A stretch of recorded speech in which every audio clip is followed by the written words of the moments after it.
So let's head out to the container garden. I want to grab some ingredients to make some jerk chicken.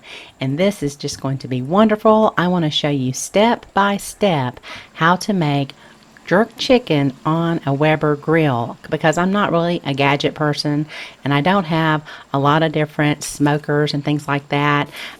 Maybe one day I will, but right now I know how to smoke some chicken. There's a lot of different ways to do this, and so what I want to do is show you how I do it, okay? Because there are certainly, like I said, other ways you can do it, but this is going to be really good. If you like jerk chicken, you're going to enjoy this recipe. So my scallions were just screaming for me to use them, and this is the perfect recipe for scallions. I also grabbed some fresh thyme. You can use dried thyme, and just for fun I thought I would use some of these pimento leaves. This is the tree that produces allspice berries. Mine probably won't produce berries, but I thought it would be fun to grab a few of the leaves for the marinade. And then I'm going to grab some spicy chili peppers. Now if you want to make this authentic Jamaican style, you need to use some Scotch bonnet peppers, but that's going to be a little bit too hot for my family. We like hot food, but probably not that hot. I also grabbed some red onions. You can use just whatever onion you have, like a sweet yellow onion would be good. Now this recipe will make enough marinade for almost about 8 to 10 pounds of chicken on the bone with the skin on. And so I divided it and I cooked about 5 pounds of chicken. So you can certainly put this in the refrigerator, keep it for about a week, and make some more jerk chicken next week. That's what I like to do when I make these kind of marinades, when it takes a lot of different ingredients. So here are the ingredients we'll be using for the marinade: some scallions, some fresh thyme, and I'm going to use a couple of these little leaves here. That's completely optional. Some spicy chilies. I'm also grabbing a fruity chili called a habanada. Onion, some limes, a good piece of ginger, and then some dried spices like allspice, nutmeg, cloves, and then I'm using some whole black pepper and some garlic, along with some dark brown sugar and some soy sauce and some oil. I'm using safflower oil. Now I like to buy my spices whole because they keep longer in my pantry, and then I just grind them down when I need them. So I'm grinding some black peppercorns, some cloves, and the allspice berries. Now I'll leave a link down below the video in the description area for a lot of these different items I'm using in the marinade. So just in case you wanted to check them out, they'll be down there. So I just gave it a real good grind. We got a nice little powder here. And now I'm going to grind the nutmeg. And I like to use this little nutmeg keeper. It has a little grater on top. I've had that for years and I just have really enjoyed using it. And now for the ginger, I'll just make it manageable for the blender, because all this is going to go in the blender. So I peeled it with the back of my spoon and just gave it a good slice. I also quartered the onion, and we'll need to give that garlic a good peel. I always take off the little root end of the garlic cloves, and we'll just peel that, and that's going to go right into the blender as well. And then I'll strip the leaves off of the thyme. After a long hot summer, it's gotten very woody, so I don't want to put the stem in there, so I'm just going to strip the leaves off. But in the springtime, I'll probably just go ahead and throw it all in there when it's nice and there's a lot of new growth on the thyme. And trim off the root ends of our scallions, and I'll just chop these and get them in a nice size for the blender. And I'm just going to go ahead and put in a lot of the liquids and some of the harder ingredients. So in goes the lime juice, soy sauce, oil, the ginger, the garlic, and the onions. And I'm going to give this a good blend, and then I'll go in now with some of my spices and the brown sugar, the thyme, and of course the scallions. And then of course we have to have the peppers. I think I used about 3 to 4 serranos along with the habanada for some fruity flavor like a Scotch bonnet would provide, and then 1 other hot pepper. And then we'll just go ahead and blend this down. I don't want to completely liquefy this, so I blended it a couple of times until it was about this consistency, and that looked really good. So I went ahead and used half of my marinade for my first batch of chicken, and I coated it real well, popped it in the refrigerator overnight. That's the best way to do it. Just leave it in there overnight, and then the next day it's time to head out to the grill. So like I said, I want to show you step by step how I do this. There are a lot of different ways that you can do this. So I start by using just some quick lighting charcoal briquettes, just a little bit of those. And then I combine that with some lump charcoal, and this burns longer, it gets a little hotter, so it's real important to also use the lump charcoal.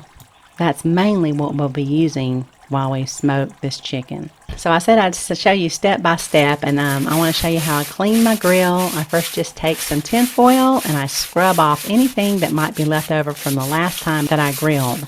And so I'll do this for probably at least 3 minutes. I'll spend my time, I'll wad up that little piece of tin foil and I'll get in there and really scrub it real well to make sure it's nice and clean. And now I'll take that off, and I'll just brush any ashes down into the bottom of the kettle, and then it has this little clean sweeping action here on the side, and I'll use that just to get out all the ashes. All those ashes are going to drop down into the little pan below it, the little ash pan. And now, you notice how I set my vent here too, because I like to have my vents wide open when I cook this, so I put it on the middle there. I'll go ahead and remove my ash pan and empty that and return it. So on each side, just on the little sides here, I'm going to put the briquettes that light instantly, and then I'll put some charcoal, some of the lump charcoal on there. Now you can always use a little chimney coal starter. Like I said, I don't like a lot of gadgets, but there'll be instructions on there if you want to use one of those. So anyway, so I went ahead and started up my coals, and I'll just use my tongs to kind of direct all the coals where I want them to be. And now I want to warm up my grate a little bit, because that will help clean it as well. So I'll put this directly over the flames, and I'll just kind of rotate it every 3 or 4 minutes, just so I can burn off anything that's underneath the grate, and plus I'm warming it up because I still need to clean it a little bit more. So after about 8 minutes or so, I'll just drop my grate in there, and I put the little hinge doors on opposite sides of the coals, because I want to clean that middle part real well, and you'll see that how it's coming together here in just a minute. Now I did go the extra mile and buy some pimento wood chips, because that is supposed to make this very authentic, and whenever you cook with wood, whatever wood you're using is going to impart a very nice flavor to your meat. So I typically use apple wood chips for almost everything, and you can get those at a lot of different grocery stores. I know a local grocery store called Publix. They sell different types of wood chips. I think they sell peach and cherry and apple, so a lot of times I'll go over there and get my wood chips. But I ordered these online on Amazon. Like I said, I'll leave links below the video for any of these items that you might be interested in. And this is a 2-pound bag. When I do jerk chicken, I end up using about 6 ounces of wood chips. So you don't use the whole bag. So I like to soak my wood chips first. This is so that you won't have a real bad flare up while you're cooking. Okay, you don't want a lot of flames when we're smoking this meat. And so now my coals have ashed over, so I want to just take this little washcloth rag here, and I'll go ahead and wipe it down, and this is going to get off all the remaining soot that's on there. I also need to turn my grate around. I want to have my little hinged doors there above the coals. So now the middle of my grate is clean, and it's ready for chicken. So here are my hinged gates, and you can see what I'm talking about. You want to make sure you have those over your little coals. So I'm testing my temperature now. I want to make sure that it's around 300 degrees Fahrenheit. It can go a little bit over, because when I put that chicken in there, it's going to cool it down. Now what I didn't mention is I went ahead and I brought my chicken up in temperature. I just left it on my counter while I was getting the grill ready, because you don't want to take it right out of the refrigerator and put it in here, but it is still pretty cold. I also put a little drip pan underneath the chicken to catch any drippings while it's cooking, to keep my grill clean. Now some people will also put water in there. I don't tend to do that. So I put it skin down first to begin with, and then after about 10 minutes I went ahead and flipped it over. I forgot I wanted to salt it, so make sure to salt it pretty good right here on the grill. I didn't put salt in the marinade. You can always put salt in your marinade, but I like to control that, because some of the marinade stays behind and then it's not seasoned good, so I salt it on the grill. So now I flipped it over. It's skin side up. So I went ahead and drained the pimento chips, and I'm going to add just a little bit on top of where those coals have ashed over, and you'll notice you start to get some nice smoke right there. It's not igniting.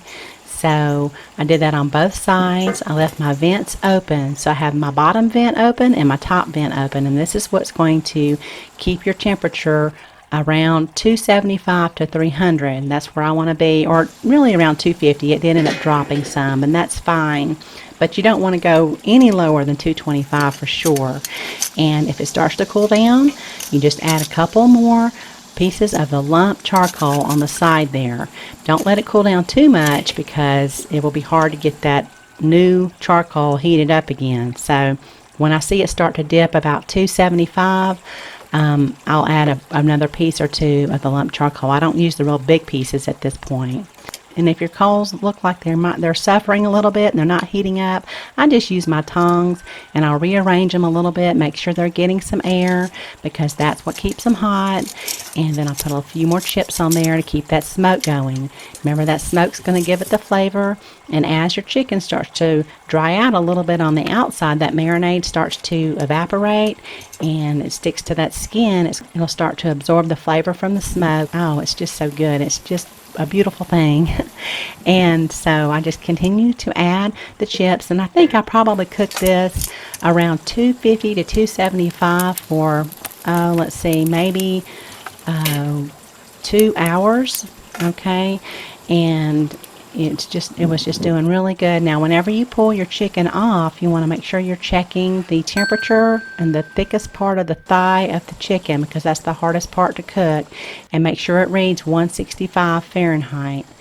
And when it reaches that temperature, it is good to pull off. Hopefully you've kept the smoke on there so you achieve that nice dark color that we're looking for when we make jerk chicken. And it's real important to use your brown sugar in this marinade, because that's what's going to sear in all those spices, and for the lack of a better word, I say sear, because you know how you get that nice color on the outside of your jerk chicken? Well, that comes from your brown sugar. So make sure that you use brown sugar in your marinade. And it was just great. It was the perfect spiciness for my family, and we like hot food, but we can't quite handle the Caribbean hot. So I hope I haven't offended any Jamaicans out there because I didn't use Scotch bonnets in here. Maybe next year I'll grow some Scotch bonnets, all right? And then I'll do this recipe maybe again for you. I'll do maybe jerk wings. Those really turned out good. So here's the chicken thigh. It was just wonderful, moist, and just delicious. And I went ahead and put a little lime on there too. I forgot to show you that, but that's really good. So thanks so much for watching. Y'all have a beautiful day.